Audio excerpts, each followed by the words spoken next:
Hola, buen día.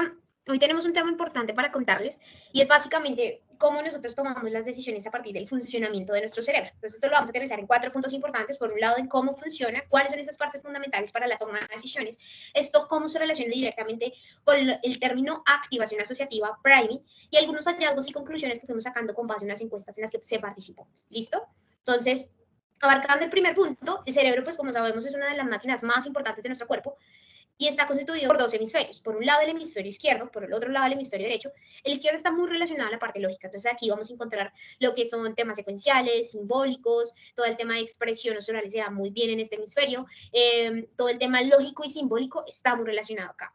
Mientras que el hemisferio derecho es mucho más creativo, ¿sí? Entendemos desde este punto bien para todo lo analógico, lo atemporal, lo no verbal, lo fantasioso, toda expresión artística y creatividad, ¿listo? Ahora, esto está ligado a dos sistemas que queremos ponerlos sobre la mesa porque son muy, muy importantes para entender cómo funcionan estos sistemas en la toma de decisiones. En el sistema 1, voy a ponerles un ejemplo. Si hoy me quiero poner la camisa blanca o hoy más bien hago la pregunta de qué ponerme, muy probablemente por muchos de mis comportamientos y muchas cosas que ya están definidas, voy a elegir cierto color y cierta prenda, ¿sí? Y esto es muy del sistema 1. ¿Por qué? Porque es una decisión que no requiere esfuerzo, ¿sí? Fue rápida, fue automática, fue emocional. Mientras que el sistema 2, por sus características, es mucho más lento, controlado, no frecuente, requiere de esfuerzo y es muy racional, ¿sí? Entonces, no quiere decir que todas las decisiones se volquen a un sistema, sino más bien son decisiones diferentes tomadas desde dos sistemas diferentes, ¿listo?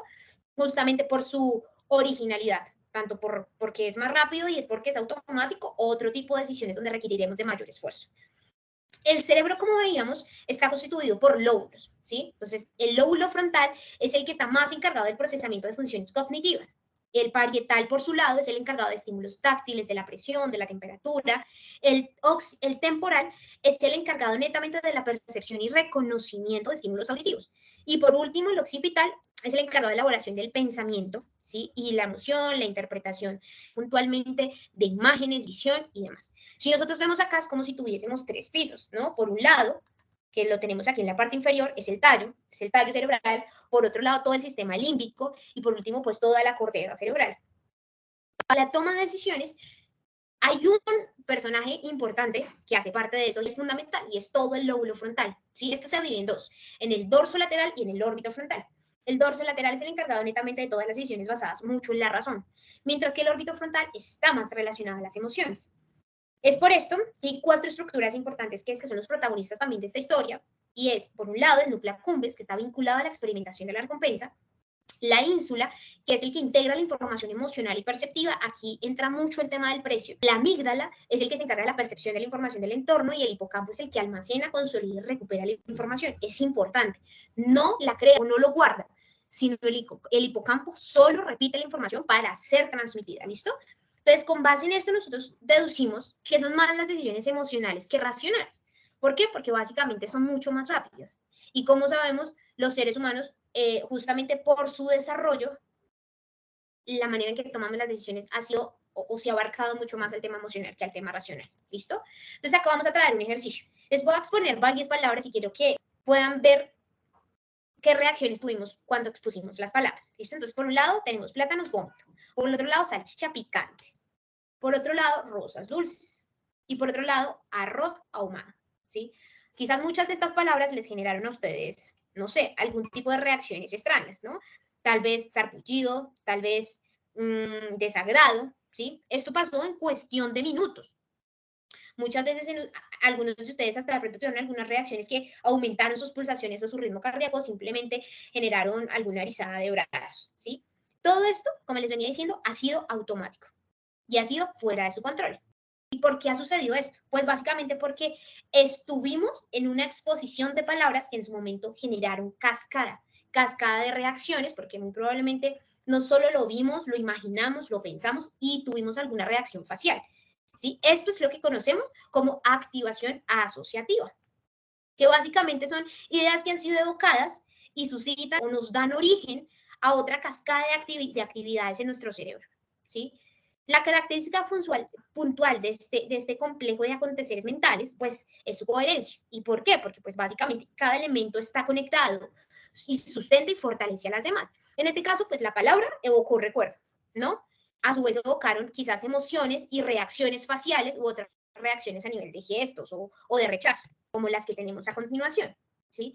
La expresión facial y el gesto de rechazo intensifican las sensaciones a las que están vinculados, ¿no? Si quizás tuvimos en el caso de plátano vómito, tal vez es una cara como de, o un gesto un poco de, no, o de asquerosidad, ¿no? Porque quizás vinculamos el tema de color con el vómito.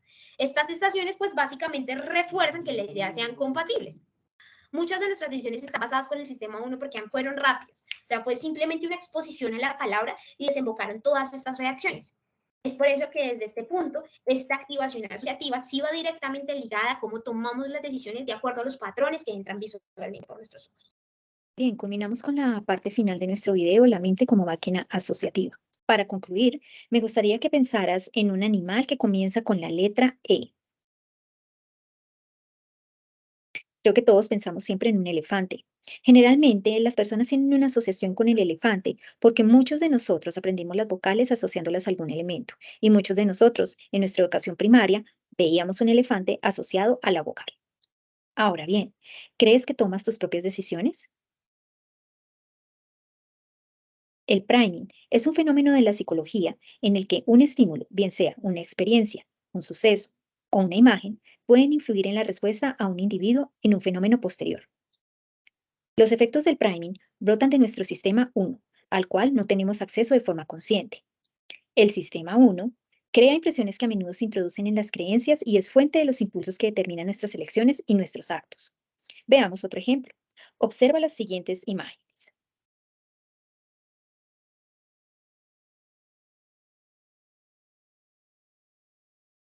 Ahora completa la siguiente palabra. Esto sucede porque nuestro cerebro, al responder a un estímulo, accede a la información más próxima. Ahora bien, concluyamos sobre todo nuestro video. Las herramientas de neuromarketing nos permiten entender lo que hay en el sistema 1 de los individuos y cómo toman sus decisiones. El neuromarketing nos permite identificar de forma más profunda qué estímulos podrían funcionar para activar reacciones deseadas en el cliente.